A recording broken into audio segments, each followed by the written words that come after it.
Welcome back to the Kirk Miller Podcast. Today's guest is a giant, Simon Jeffries, former Royal Marines Commando, SBS operator, and now elite mental coach to business leaders and more. But also, from your social media handle, The Natural Edge. Simon, welcome. So good to have you on the Kirk Miller Podcast. Hey, thank you for having me on. Pleasure to be here. I'm just going to shoot straight from the hip. The Natural Edge. What does that mean? And why should people listening care? It's a good question. That name was when we very first started this, when we decided to set up the business. Yep. You know yourself, trying to name things, and honestly, we had no idea. And it was we were doing a mix of outdoor things and some mindsets and some fits. We honestly didn't know what we were doing, and a friend came up with it, and it was a case of, oh, that sounds good, that fits. So it has, the nice thing about that name is it's kind of evolved with the business. What I would say is what we do with coaching is to give you that edge. And more than anything, to show up consistently as the person you want to be. What we do is close that gap between where a person's operating right now and where they want to be. So the biggest problem we see is the boom bust cycle, where people know what they should be doing, i.e. being focused at work, being present at home, showing up for the workouts, set the intentions, and then it doesn't happen, or it's very inconsistent. And this is kind of like set the goals, go hard, it's fine for a few days or a couple of weeks, and then it falls off, and then they're back to zero, and then it comes up again. We just smooth that out so that you consistently turn up no matter how you feel.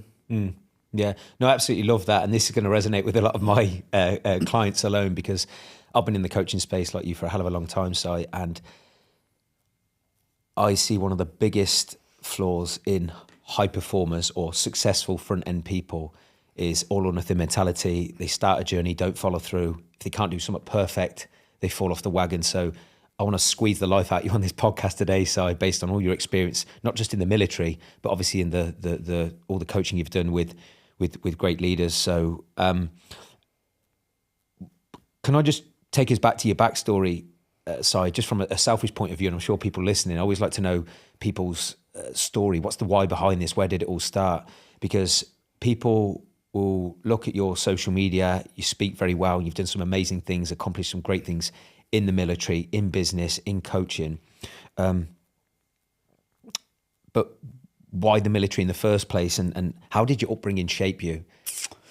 So I couldn't tell you exactly why the military, apart from some good guesses. So number one, grew up on a small farm in the countryside. So my childhood was spent running around outside, Cubs, Scouts, sports, playing rugby, and grew up in the 80s and 90s. So I was born in 1984. At that time, Arnie, Stallone, Rambo, Terminator, all the classic films. And honestly, that probably did play a part in it. But for whatever reason, from a very young age, the military to me just stood out as that is what I want to do. And I was very lucky in that respect of knowing early on. I've got a picture from when I was at school, the first day of high school. Our form teacher got us to write down name, the date, and then when I leave school, I want to. And I would have been 11 years old. When I leave school, I want to be a Royal Marines Commando. So even as early as that, it was the Marines. And I think, again, I can't remember seeing an advert, but it was probably something around, oh, that is really hard. And so when you talk about upbringing, the biggest value, or however you want to call it, value or ethos that I got from my parents is hard work. So it was always instilled, it didn't matter what the result was as long as you worked hard. And that was said and then both shown, as in small farm, incredibly hard graft, like both. So I saw my parents working hard. So that work ethic, and then I had other, I would say, influences. The rugby coach that we had was brilliant, and again, it was very much around graft. What mattered was effort, and so I developed quite early a link between effort and success, as in doing something hard and getting the reward. It's almost like that is the reward in itself, going through that process. And so I think the military ticked the boxes of outdoors, adventure, and it's really hard. It's like, oh, that's hard to achieve. That speaks to me. And so it was embedded early, and that was, I guess, set the path. That's the reason why. Looking back. Was there a moment that you can think back to where your mindset was first tested, or you realised you had a strong mindset, or maybe you didn't and you had to develop a strong mindset? Was there a pivotal moment where you had to do something mentally that you didn't think you could do? Yes. Probably not what you expect. I would say the hardest test of my mindset came after the military and when I actually started doing mindset work and realised that I had a very growth mindset around work. So that would have been the military, business, all of those things, but a very fixed mindset with the relationships. The hardest work for me has definitely been in the emotional sphere of how I show up in relationships. So in terms of communication, and just how I show up in the relationship. It was very fixed. It was kind of like, well, this is who I am, sort of take it or leave it. And so doing that work and digging into that and understand it was much harder than anything that I did through the military. Where do you think the struggle came from for that? Because I can totally relate to that, by the way. So it's a really good question. I would say all of my focus, I never really had a focus on relationships. Everything for me was geared around the bigger purpose of work. So the military was all consuming. That was really what I focused on. And then when I left, realizing as I went into the corporate world for a bit, realized that wasn't the right fit, and then starting a business again, all consuming. So I had my focus there. And so to be honest, it just wasn't really a priority. And I'm talking about, this isn't friendships, I'm talking more specifically about romantic relationships. And then when it started to shift to become a priority, I started to understand it's like, oh, actually the way I'm showing up isn't that great. So for example, for communication, how so for all of us, we kind of build these models around it. So Mel, my partner now, fiance, we spent in between, we were moving houses from Manchester to Bristol and spent like a month at my parents' while we were waiting for that to figure out. And after the first couple of days, and I'll preface this with, my parents, been together for years and years and years, love each other, but communicate almost in this low-level bickering kind of way, which I think a lot of our generation above probably identify with that. Mel, she didn't have that with her parents. First few days of being at mine, she said to me, like, is everything all right? I'm like, I think she thought a divorce was about to happen. Yeah. And for me, it was completely normal. I was like, this is just them chatting about breakfast. Okay. And one of the first things she said after that was, I now know why you speak to me in ways that you think is totally normal, but it really gets my back up. And then you get frustrated and annoyed because you don't understand why I'm getting annoyed. Yes. And it was an aha moment for me. Okay. And so just developing that ability between us to be able to talk about these things. Okay, well, why do you react this way? Why do I react this way? Love languages, all that type of stuff. That was, I needed, that took way more work than anything I'd done before. Yeah, because I'd say, and this will probably relate to a lot of business owners in particular, and one thing we've found with the people we coach, and I've done it myself, so just like you, is when you love what you do in business or work, or even with your health and fitness, you can create quite a lot of predictability that if I work hard and I be this certain way, because all I've got is me to think about, that I can get a quite predictable outcome. When it's your spouse and your relationship, you've come from two totally different worlds and you're trying to come together, that can be quite difficult, can it? And I genuinely think that's why a lot of people sometimes bury their heads into work at the expense of their personal relationships. I think the biggest problem is we don't apply. So this is what we really do in the coaching. Yep. So let's take, you've got a professional sport background, I've got a military background. When you go through those systems or institutions and are trained, and then you're playing, working, however you want to term it, you develop an internal set of models and then external systems to enable you to do that, i.e. we work on it to show up in that environment. and then we just don't apply that to life. So relationships take work. This the same way that we would look at and work on ourselves in other areas. It's no different in a relationship. It's no different for how we want to show up socially or how we want to show up in kind of health and fitness. Wherever we recognize things are not going right, I'm not showing up in the way that I want, there are problems, unless we look at why it's happening and then work on changing it, it will never change. And I think that's why people, it's avoidance or distraction or whatever when things are going wrong, as opposed to, okay, if I figure this out and put work into it, it will change. Relationships take work. But I think people just think it should happen. It's either good or it's not. That does not apply to anything in life. So we need to apply the same ethos. Yeah. Would you have, because I know there's many things I want to chop through today, would you have a practical example, mate, of something that you did or do with your missus as a weekly touch? Because I'm learning as I listen to this. So there's two things. So one, this is a really simple one that I heard on a podcast once. There's something around having it's like 3 or 6 seconds kiss, something about a chemical release, and developing that closeness. So just developing a practice or getting to the, what's the right word? Habit of whenever you leave the house, instead of just saying goodbye and maybe a quick kiss, it's like actually engage for a few seconds whenever you leave or come back. And even that small change, it makes a huge difference. Another one is, for myself and Mel, just understanding, it's the whole love languages thing, how you show up, how you show love or like to receive it.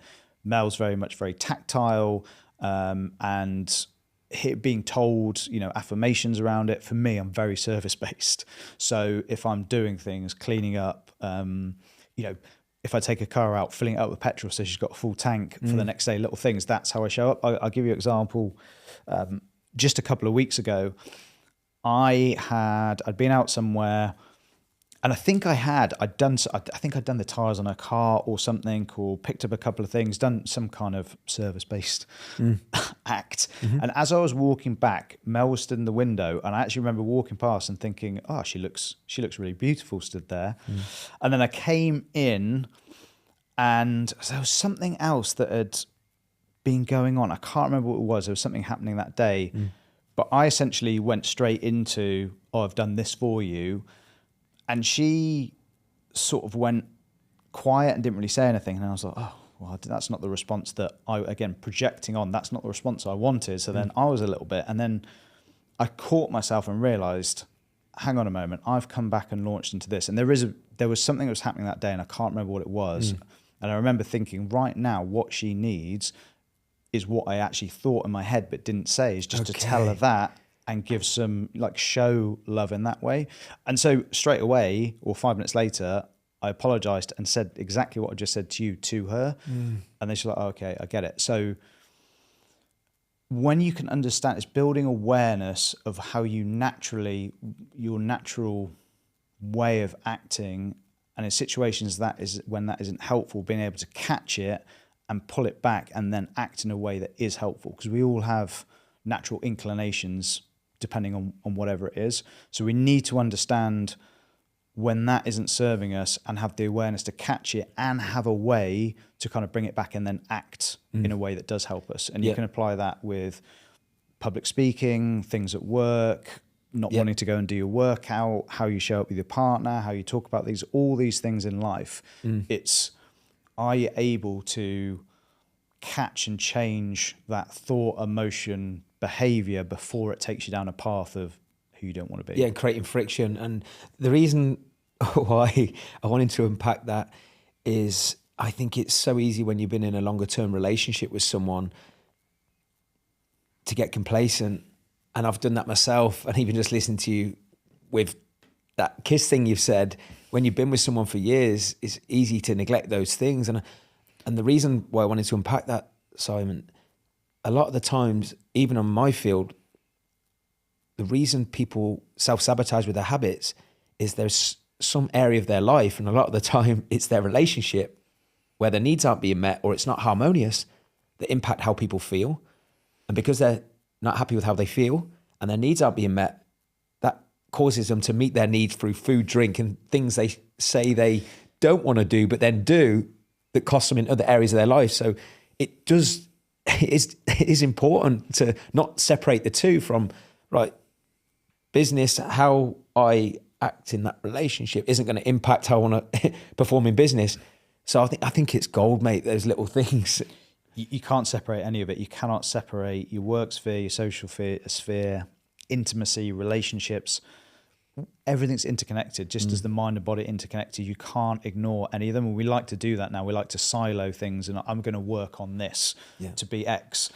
But if you're, like you said, if you are ignoring other areas, it's never, ever going to work. You have to look at life and ourselves as a whole and be able to apply whatever we're doing across all those spheres. It's the only way to get to that place where you feel in control, you feel happy with your life, regardless of what's happening externally. Yep.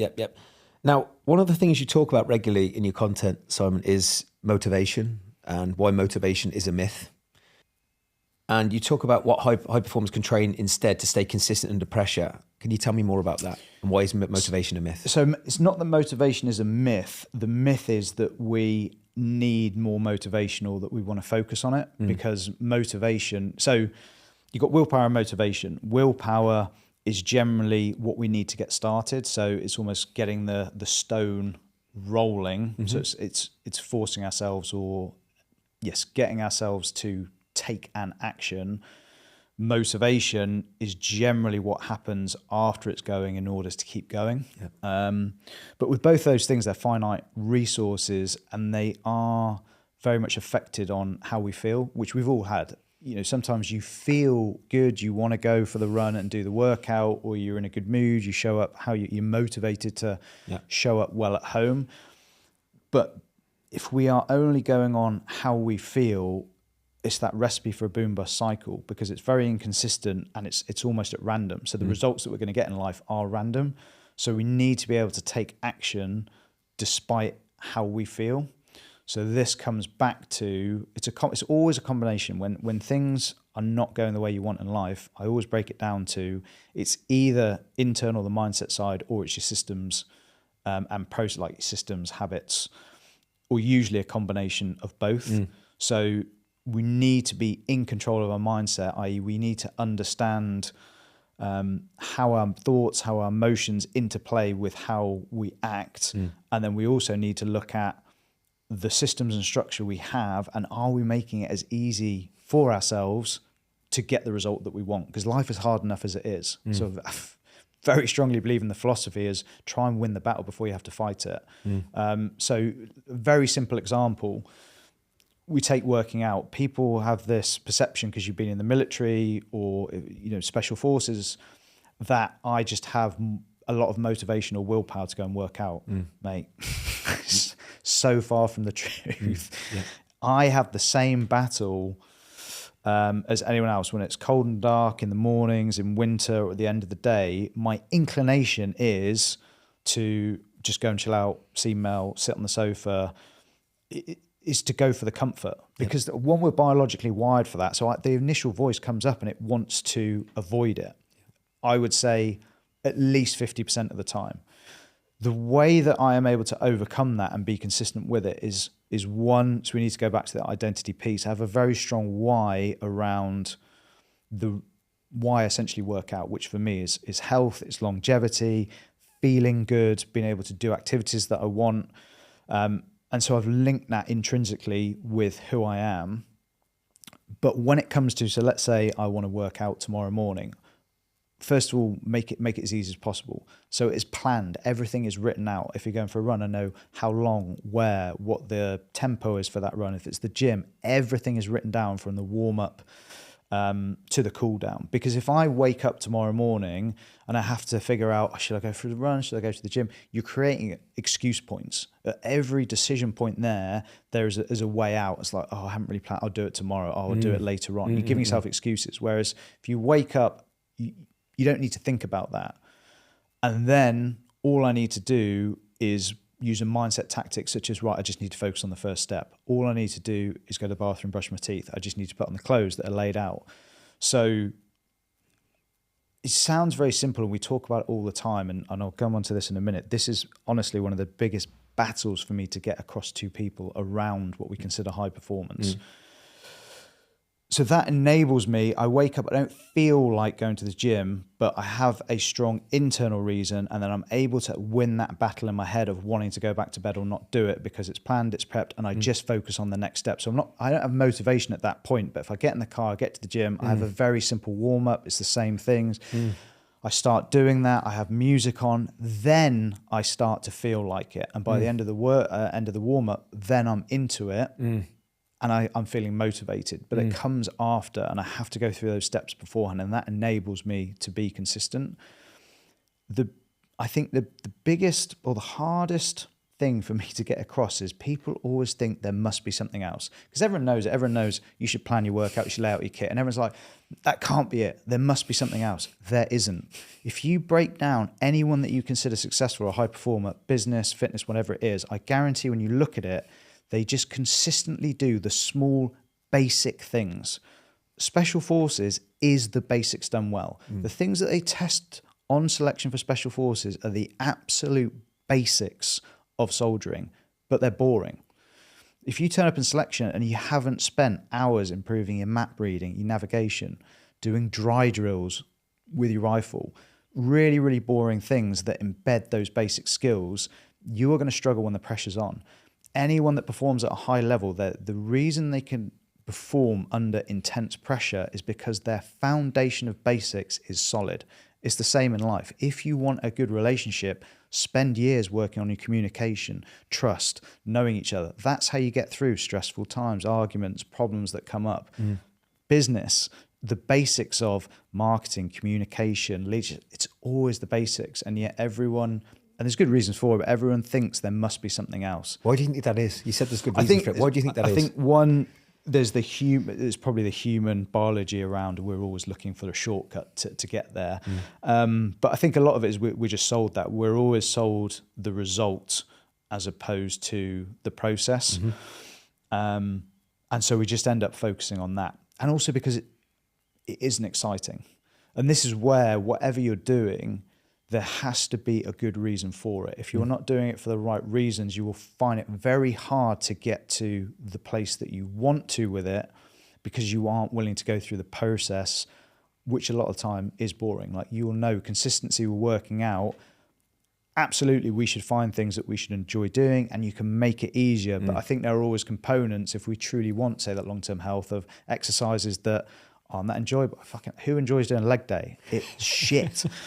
But I always have it in because I know the importance of it. But every leg workout, it's just a grind to get. Like, we talk about those workouts getting motivation. That is one of those workouts where it is a battle all the way through it, because who wants to get under a bar and squat and do a split squat? Don't want to do it. So and a lunge. but I want the result. I want the result the other side of it, and so I need to develop the mindset and the systems and structure to enable me to do that. I could not agree more, and I've interviewed so many high performers, and success leaves clues. And when you've got that many people like yourself beating the same drum, it sort of might be wise, if you're not consistent, to listen. But the big takeaway that for me is remove any barriers and excuses and things that can get in the way from a system perspective, especially if you're an early trainer, for example, that can create that temporary excuse and decision of, do I or don't I? But what I want to unpack, mate, because listen, I've interviewed obviously your friend Gerard Wood, and I've always been in awe of people who've reached the top of the top in the military, because I've coached a lot of people who've come from some form of military background, and friends with people from military background and sports background. And there is something you've clearly built or done within the military that just gives you something different from a mentality perspective, discipline perspective. You spoke a lot about having that why, which is everything I preach as well. What did you do or what do you do maybe with people who struggle in that area? Because, it is without question the number one reason people do not follow through on what they said they would do, or maybe they start a journey, they get to 60 to 70% of their potential where they're out of pain, but they're still not where they want to be. And then they tap out, or they coast, or they yo-yo forever. What can people do, or what do you do to really work on the why, the mindset that can take you from? So when we talk about why, we're really going to that core of identity. So it is that baseline from which everything else flows. So if I look at selection, so I always wanted to join the military, and once I was in the military, it was the goal of going through selection. In that build up to it, so the 2 years sort of when I knew that I was going to do it and put a sort of timeline on it, obviously you have the physical training to get ready, but the other side for me, and this was before I really would say, I already had an interest in mindset, but I wouldn't say I'd specifically was doing this. Maybe I must have read it somewhere, but maybe I just started doing it naturally. I really started to visualize myself at the other side of selection. So for me, it was very simple. So I was based down at RM Pool, so where the SBS are based, as a signaller with the Royal Marines. So I got an insight into that world. So you're around the guys, and at that time, everyone was wearing a certain T-shirt that was given out free from one of the like kit manufacturers who did military kit, and they were getting issued with a certain watch. And so I just used to use that image of me wearing that watch and that T-shirt at the end. So whenever I'd do a workout, or if I was out doing a run or something on the range, I would keep bringing that vision into my mind. You know, there's lots of famous examples. Conor McGregor holding the 2 belts when he was in the octagon. I mean, you will not find any athlete, Olympic or whatever sport that they do, it doesn't use visualization in some form, because it is so powerful. It's creating that picture, and it's not, I think people confuse this with the kind of manifestation of, the universe is just going to give it to you. It's not that. What you are doing is just very deeply embedding in your psyche the place that you want to get to. And what that helps with is getting through the process to get there, which is usually long, it's usually boring, and so you need to be consistent with it. And so you need that very strong reason. And so just have that very strong why, and you see that on selection. If you go on selection because you just want more pay, or you want the image of it, the kind of kudos, the external rewards, it is not strong enough to get you through how hard it is. You need to have a very deep reason to be there. And that is the same. The more or the higher you want to go with something in terms of success, the more deeply embedded that why needs to be. And what you really want is a positive driver, something that pulls you forward, because you can equally get to very high levels of success because you're pushed by needing to prove something to someone. I usually use the example of Andre Agassi and Steffi Graf, both world-class tennis players, some of the best the world has ever seen, but radically different in terms of how they got there. Andre Agassi, it's worth reading his it's either biography or autobiography, just quite dysfunctional relationship with his dad. And it was basically all around proving himself. He detested tennis, hated it with a deep, deep passion, and was miserable throughout pretty much his entire career, but still became best in the world. Steffi Graf was complete opposite. It was a very positive pull forward, and so had a very positive, happy, fulfilling professional career. Both achieved levels of success. One was very miserable and one was very happy, and it all comes down to why are you doing it. And so for us outside of it, you have to really dig in and understand yourself and really be honest with yourself and ask, why do I want this? Why am I doing it? And depending on the strength of that reason is how far you'll go. So with your example there, if people get to 60, 70%, maybe actually that is all they need to get to, or all they want to get to, because that extra 30% is just not good enough. And so it's I don't know the example, but maybe they get to, 20% body fat. They think they want 10 or 15%, but actually they don't want the pain or the sacrifice that's required to get there. And this is where the problem occurs. If you accept that, if you realize, oh, actually, you know what? Actually, I do, like 20% is fine. And I am happy with it. It would be nice to have that, but you know what? I'm not willing to do that. That's okay. I'm happy with that. Then you'll find that contentment. Whereas if you don't really understand that, and inside your head you think, oh no, I really need to get that 10%, but then you keep sabotaging that and don't get there, you're going to have this constant feeling of not being good enough and the dissatisfaction, because you've got this cognitive dissonance between what you think you want, but you're not actually being honest with yourself around it, and that's what causes the problem. So it doesn't matter. I mean, success is so subjective. It does not matter if you've been in special forces or if you are just working in a local job at your supermarket. It really doesn't matter. You can be incredibly satisfied and fulfilled with that life, depending on how well you know yourself, your awareness around it, what you value, like all of these things. And most people don't have that. That's absolute gold. I think the big thing that sticks out like a sore thumb from that site is if people don't know the core reason of why they wanted that goal, whether it's in business, with body, with finance in the first place, and in particular, if they don't know if it's driven by pain or pleasure, then when they're hitting that point of nearly reaching that target, it's either not important to them or they haven't dealt with the real reasons or the real emotional conversations they need to have about what was the original driving force in the first place. And I think so many people live their life based on the perception of what they believe others, of who they believe, of who they need to be based on the perception of others, and maybe who they needed to be for their parents, rather than getting to the core of, am I doing this because I want to, and this is aligned to my values, my mission, my vision in life?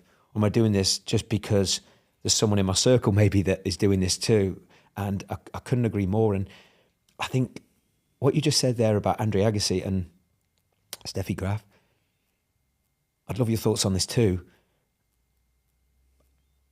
because I've seen this over and over again in business owners, especially if they've come from nothing. It's the same with business owners. A lot of people will continue chasing, I want more money, more success, I want this, I want this. But if that is purely based on a place of coming from pain, when's it ever going to be enough? A very easy way to tell if whether you are being pushed by something or pulled towards it, a kind of litmus test, is how much you enjoy the process. Like, are you finding fulfillment and satisfaction on the journey, or are you just fixated on the result and always the next thing? Because if that is the case, the latter, you will always move the goalposts. And so for me, if I look back at my time in the military, I always say the process of training for and going on selection was as, if not in many ways, more fulfilling than passing. Just having that goal and being on the process was so rewarding in itself. And I've translated that into the business, like starting the business and what we do, choosing something that I am passionate about, that I do believe in. And it's been a hard journey, way harder than anything in the military. Yeah. But if you're not, so John and I will say, we've got, of course, we've got lots of goals with what we're doing with the Natural Edge. Yeah. But we've had this conversation many times. If we never, and we even said it a few years ago, even if we don't get past where we are, where we were earning, take it back a few years, just an average wage. Yep. At that time, Mel and I were renting a basement flat in Bristol. And so I've had this conversation both with Mel and with John, who I run T&E with. So with John, we were like, you know what? If we don't get any more than this, well, we're our own boss. We work with people we want. Great. Like, we're still winning. With Mel, I remember, we sat there with the dog in the basement flat watching Netflix, and we're like, if this was all it was, good. Because we've got a good relationship, we've got our health, we're with each other. It's like, we don't need anything else with this. So yes, there's goals, and we've moved since and done, and that's actually ties into it. So where we've moved to now, it's out in the country, a bigger house. And someone actually asked me, they said, did you see a big difference in your happiness levels having moved out into the country? And I said, no, not really. it's nice and we're nice out there, and, you know, for bringing up a family and everything. But in reality, life is experiences and relationships, and that hasn't changed. Still doing the same things, working out, time I spend with Mel, it hasn't changed. So no, it's nice to go and do nice things, have nice things. But if you're placing your happiness on having that, it is a very rocky or unstable place to be, and generally doesn't feel to that. It doesn't lead to that deep level of contentment, which is really what we're all looking for. Like day to day, you just want to feel contented. And yes, life's going to be hard sometimes, but it shouldn't. So the best way to describe it is, when I was in the military, I felt like that.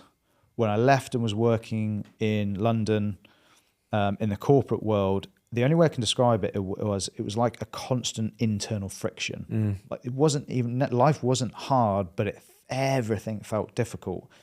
And then when I spent that time of really figuring out what I wanted to do and starting the business, life got worse on paper. You know, made so many mistakes with the business, spent all of our savings, John and I, when we started, both ended up living back at my parents', broke, sharing a Ford Focus that was like 300 quid, like me. So it looked terrible on paper, but actually that friction was gone and felt far happier and contented again, because I was like, right, I'm back on a path that I actually is right. When you have that disconnect between who you really are and what you're doing in life, whether that's a relationship you're in, a job you're doing, whatever that looks like, it is going to be, you can do all the work around it you want, but it's going to be very, very hard to find that fulfillment, contentment, satisfaction. You know, if there was someone, or let me rephrase this. You just said there, because I can totally relate. When I was in my plumbing job for 6 years, I could have been earning £1 million a week and I wouldn't have been happy, right? And you were the same in the corporate world. I think there are so many people doing things because they started something, but because it sounded like a great idea. Say, let's relate this to career and business. And they get into that and they realize it wasn't all it's cracked up to be. It's not aligned to their values. But they're thinking, what do I do? What is the question they need to ask themselves? Or what was the question you ask yourself if you are stuck and you're thinking, I cannot see a way out? Because I always believe there is something you can do, learn, or at least pivot if you're not content with what you're doing. So I will tell you what I did, and then I'll do a secondary answer of what I see with clients. So for myself, when I was in London and realised that this is just not for me, I spent about 2 months and I got a notebook, and you can call this whatever you want, like your future design, your goal setting, whatever it is. And I just used to ask the question every single day, what do I want to be doing? Who do I want to be? How do I want my life to look? And I would just brainstorm, scribble stuff, like research. I'd message people on LinkedIn and say, oh, hey, can I just pick your brain on your industry? And I was just constantly percolating that day in and day out for a couple of months. And then I was sat on the bus going into the office, and I was reading Tim Ferriss's 4-Hour Work Week, which I tried to read when I was in the military and did not resonate at all. Different time, different circumstances. And I was reading that and I had call it an epiphany moment, but it's not. It's the result of a process of percolating a question. And that was online business. And I had no idea what that would look like, but I was like, online business, that ticks the box of geographical freedom, which is important to me, freedom to remove the salary cap so you can earn whatever you put in, so the effort side of things, and to be your own boss. It just ticked value or things that I value, those boxes. I was like, yes, that's it. But then that set a path of, 2 years of figuring out, trying all sorts of different things. That's what led to us being, because I started, as soon as I knew this, I rang up John, who was leaving the military. I said, you're going to hate having a job. Let's start a business. Then we just did the classic path of believing, after reading a few books on entrepreneurship, that would be millionaires in 2 years. Fast forward 2 years, we made every mistake, spent all of our cash, and we're broke. But it's at that point after that, we were like, we've got nothing to, let's just do something we have always cared about, which for us has always been mindset and performance. And that's when we started the Natural Edge. But that's been a roller coaster of, I would say it took 6 years to really start to understand, oh, right, this is actually what we wanted to be doing with it, and start to feel stable. But I wouldn't have stuck on that path if we didn't have that very core belief of, I know this is right, I just need to figure it out, and it's just a process. So that's how I went about it. What I will say, 10 years working with clients, it is very rare that someone has to make a drastic change, leave a relationship or quit a job.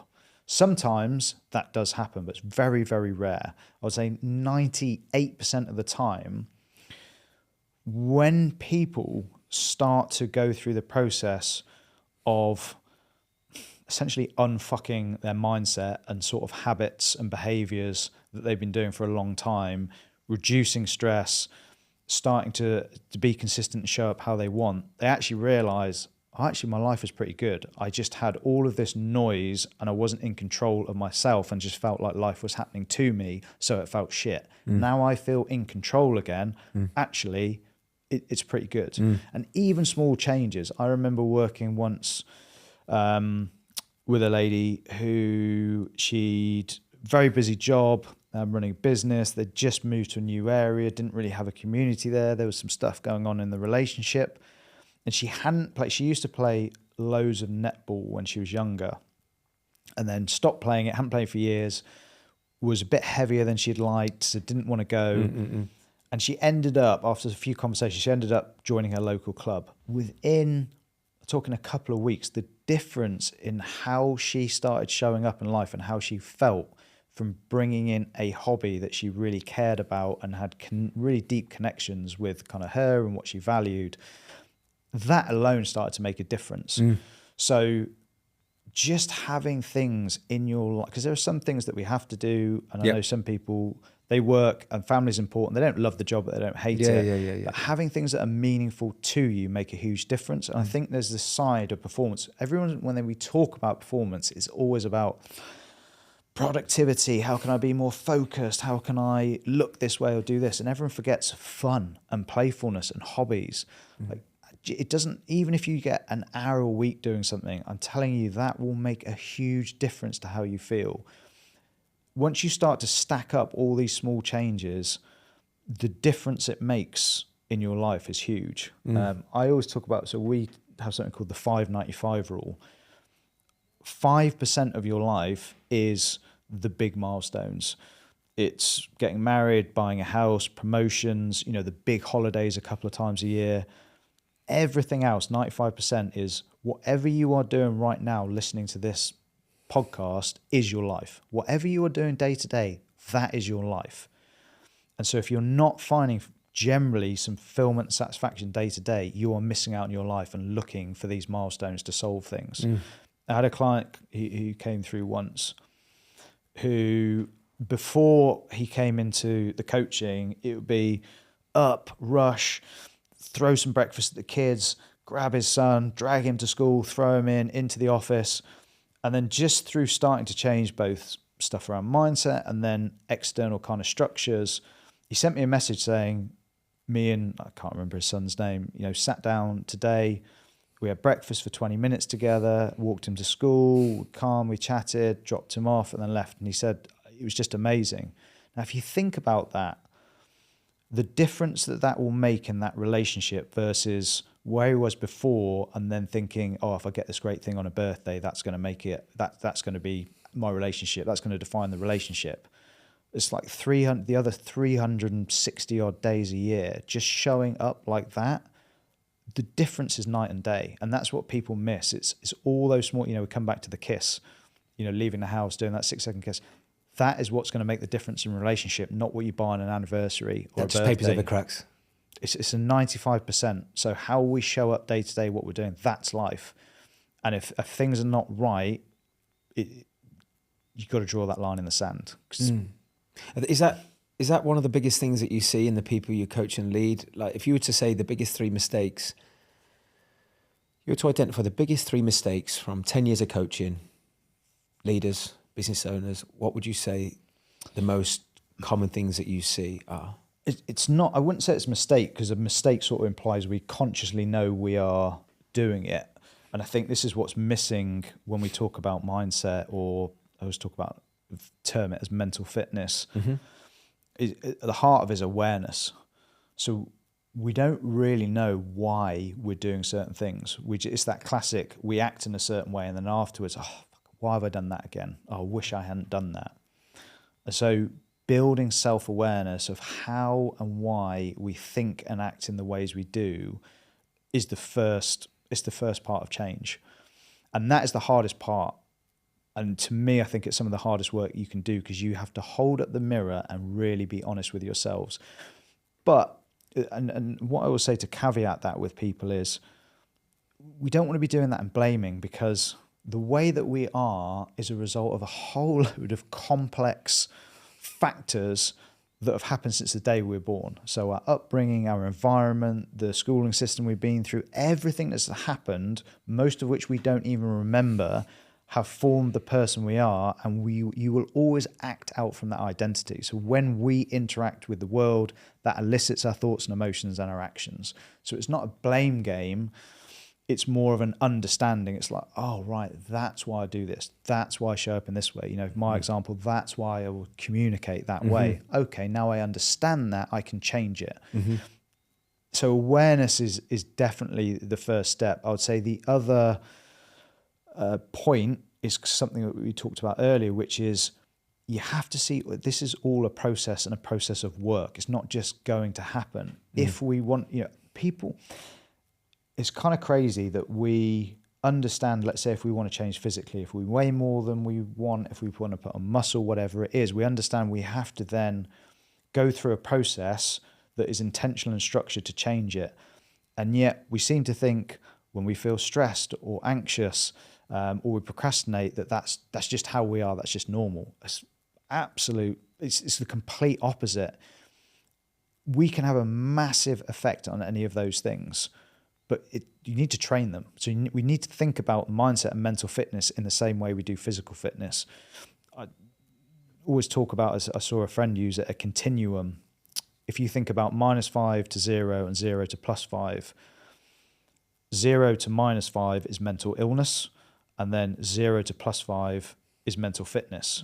So health and fitness are not the same things. If physically you can be healthy, i.e. free of disease, but struggle to run a kilometer and not be able to do a single pull-up, you're healthy technically, but you're not fit. It's no different from mindset. You can be free of depression or a mental illness, whatever that may be, but that doesn't mean you're mentally fit, because you get stressed out, you worry about things, you're anxious, you procrastinate, you got perfectionism, all of these traits or things that are showing up. Through training, you can shift all of that, and that's really what we do with clients. On that then, sorry, because again I'm conscious of how much time I've got with you today, because I think it's gold what you've just shared. What is it in the natural edge that you do to build that mental fitness? Because I think what you've just shared is gold. What do you do? What is the process? It's an intentional process to build your operating system. So internally, mindset wise, and externally with your systems and structures, and you need both to really get to essentially unlock your potential, be where you want to be.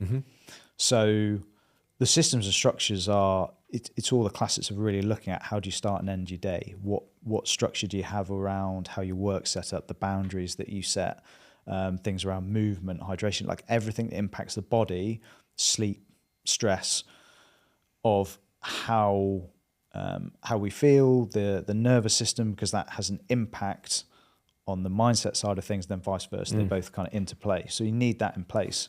And then a mindset is really that process of understanding, okay, where am I right now? Why do I think and act in these ways? What's helpful, what's not? And then being able to change it. So going through a set, and we've got a variety of exercises, a way to change it. The hard thing with mindset is you can logically see what you're doing, but it won't just change. So I talk about that example with mail and communication. I consciously know that, but it's that behavior has been around for so long. I still have to consciously work on that. And the more you work on it, the more natural it becomes. You start to shift how you show up, but it takes work. What we're really doing is replicating. If you look at, say, the military or special forces, you don't go into a careers office, walk out the other side and get dropped in a war zone. You go through a very progressive, structured training environment that not only changes you physically, but it changes your mental models or embeds certain mental models that allows you to go into combat and not be overwhelmed or overcome with stress. It's a training process. That's it. The same way that Olympic athletes can go onto the world stage with all that pressure and still perform. We're just translating that into life. Or like a businessman who needs to perform and present well to negotiate a big deal. It's essentially, are you in control of your mindset? Okay. And what we mean by that is you have the goal, you know what you should do. Do you actually do that? You say you're going to work out tomorrow morning. Do you do it? If you're going to go and do public speaking, are you able to show up and do that without the stress and anxiety overwhelming you in the build up or during it? And it's a combination of, you need to work on and train the mindset side, and training is the key word. Like, that is the only way you're going to change neural pathways, behavior patterns, and the systems and structure to help that. And depending on how embedded a trait is and where you want to get to with it is going to be the timeline for that. In the same way, how unfit you are and where you want to get to is going to be the timeline and process to change it. How long from your experience, Si, in 10 years, someone's been inconsistent with their mindset, they go forward, they go back, they're basically the type of person we've been describing on this podcast. How long from your experience does it take to shift someone's weeks mindset? Or months.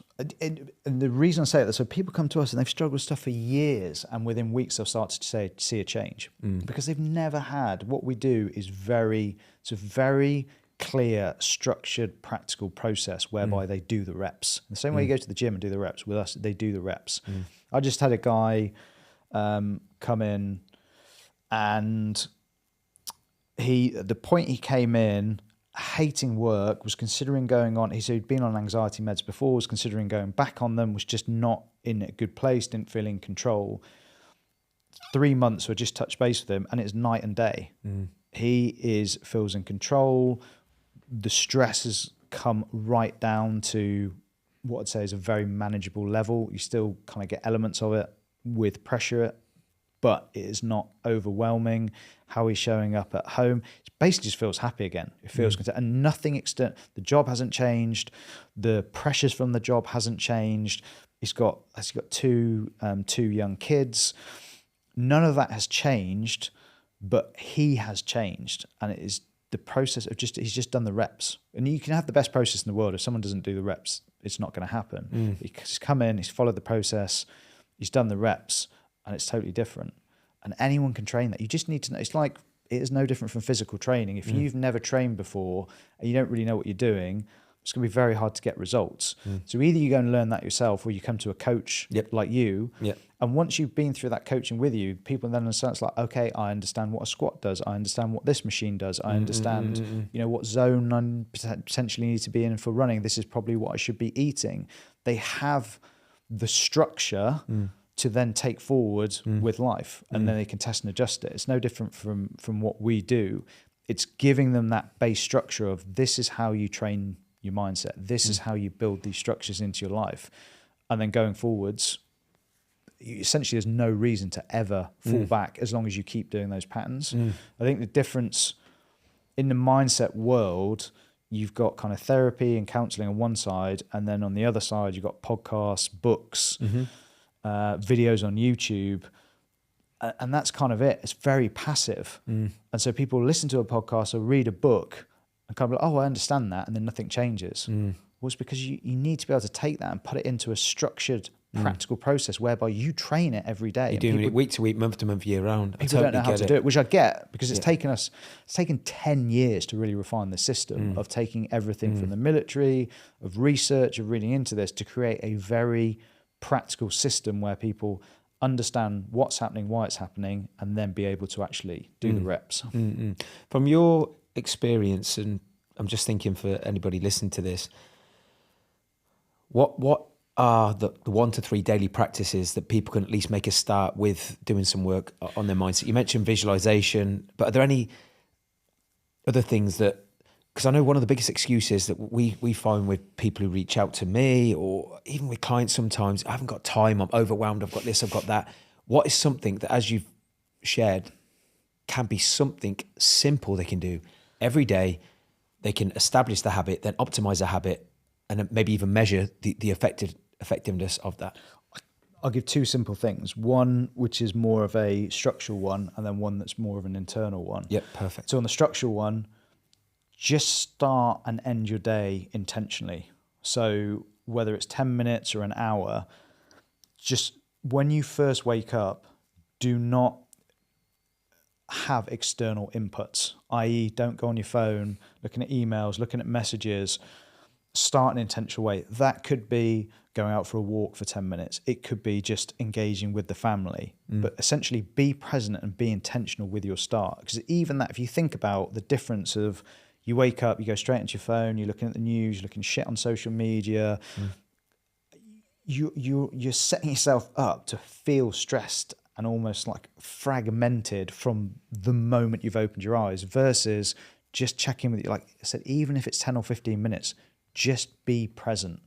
That in itself will start to make a difference done consistently. Same at the end of the day, just have a close down, come off screens, come off phones, even if it's 20 minutes, and that close down, be present with your partner, whatever that looks like. So there's a very simple one there. On the mindset side, just try and practice a very simple, essentially stop and widen the gap between your stimulus and response. So when something happens, instead of reacting straight away, just stop and just take a moment and just catch yourself. Just be like, why do I want, someone cuts you up or you see something, it's like, why is this starting to frustrate me? Why do I want to, whatever it is, say something, snap, go into a negative thought pattern, just stop and catch me like, why am I thinking like this? And then try and reframe it a different way. One that always seems to work well for people is something Jocko Willink, a Navy SEAL, uses, which is good, now what? So when something happens, you spill your coffee, you're going to be late, someone says something, take a breath and just say, good, now what? So what you're doing there is very simple, but self-talk is what we are saying to ourselves is so powerful. So good is an acceptance that it has happened and an ownership of it. And now what is, okay, what am I going to do about it? Rather than feeling like it's happening to us, we start to feel more in control of whatever it is. And just that simple shift, it really starts to alter how you then respond to things. So you stop reacting and you start responding and you feel more in control. Again, if you add up all the incidences in the day where those minor things happen, a feeling of stress and being out of control versus being in control and taking ownership of it, massive difference to how you'll feel day to day. Brilliant. I asked this question to G when he was on, and I want to ask you, because I'm fascinated by what makes a great leader, and especially when I have people on like yourself, Simon, who have coached and come across, I'm sure, in the military, in sport, and now in business and companies. From all your experience, what would you say are 3 things or traits that make a truly great all-round leader? And when I say all-round leader, it's not just someone who can lead in business, but someone who is healthy. They care just as much about being a great leader as a parent and a partner and a role model. And I know everyone's got flaws, but from your experience, like, are there any 3 things that you think, in 3 words or traits, that really make a great leader? I would say authenticity, leading by example, and a perpetual student of leadership. So what I mean by those, so just the more authentic you are as a person, the easier it is to show up and lead other people. Like, people can see through, I think, when you're just not your real self, if you're trying to be someone you're really not, as opposed to being authentically yourself. And it kind of ties into leading by example. The guys in the military that I always looked up to were the ones that, it was that quiet professionalism. They weren't trying to be something they weren't. One, they met their own standards, or met. I'm not explaining this very well. They didn't renegotiate their standards, or they lived what they were trying to teach the people. Yeah, they actually, maybe a better way to do it is they set the standard in the way that they acted. It was that leading by example, being authentic, and that garnered respect without having to force it. Mm-hmm. I think that maybe that's the way to phrase it. They weren't looking for that respect. They were just leading because it was authentic to them, like they were hitting those standards because that's what they would do anyway, and showing that, setting that example. And then that third point on working on it is everything takes work. And we're all a perpetual student to it. So whether that is leading a business, or again, we talked about showing up at home, partner, being a parent, if we just fall back onto just doing what naturally happens, we've all got flaws, and so we're going to show up in ways that we don't want, and so we need to be able to work on that. Like with leadership, some people will be more naturally inclined to a certain style of leadership, but if you aren't able to adapt that to the situation, to whichever team member that you are talking to, you're never going to be as good as you can be.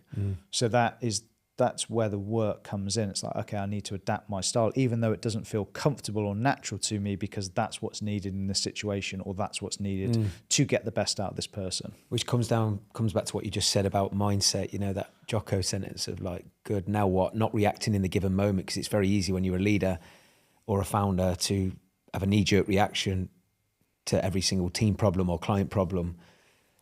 And you're far less likely to get the outcomes you want. Yeah, which is, again, that's just a discipline and mindset issue. Like a control, you're not in control of the thoughts and emotions. You're letting them overtake and take you down a route that is not serving. Yeah.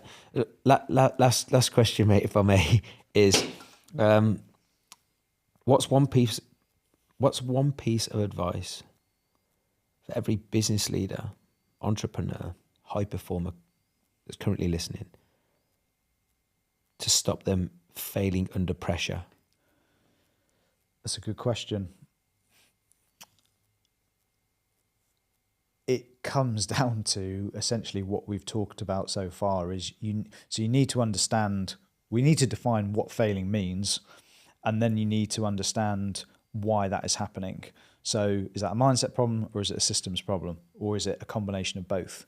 So define what's going wrong and why it's going wrong, and then do the work to change that. So that may be, we need to change this system. As a team, we need to put a better process in place to deal with these scenarios when that happens. Or it may be, or a combination of this as well, is we need to work on the mindset side of not letting our emotions override, of not just having that knee-jerk reaction, even if that's as simple as taking that space, taking that moment, and looking at how I can reframe this. How can I use self-talk to switch how I'm seeing this? Because that is essentially, self-talk, again, it's something that's seen as very simple. You look at the military and some of the situations you're in, that is what you're doing. It's self-talk to reframe that situation so it doesn't become overwhelming, and you're able to stay in control of your thoughts and emotions, and thus act in the way that's going to help you. Simon, absolute gold. Just to wrap us up, what's the mission with The Natural Edge, and where can people find you? They can find, it's thenaturaledge.com for our website. Social media's Natural Edge. Simon Jeffries on LinkedIn. It's Natural Edge on YouTube. So at any of those places. The mission is to empower more leaders, which is how who we work with, to essentially close that gap between where they're operating now and their true potential, so that they show up for everyone around them, so the teams they're leading and at home, as the person they want to be, which to me then has that you're having that knock on, that spiral effect to then help those people, and thus the chain continues. Amazing. Please check Simon out. All your free content alone is absolutely fantastic, and there's so many gold practical nuggets in that side, because I think there's nothing worse than listening to an hour on a podcast or 2 hours at a live talk, and then what can I do with that? But there's some absolute gold there around mindset and things around systems and processes. And I know for one, I'm going to take away that I need to kiss Gabby for a little bit longer. It's a takeaway. Happy wife, happy life. Thank you so much, mate. Cheers, and mate. guys, I'll see you next time.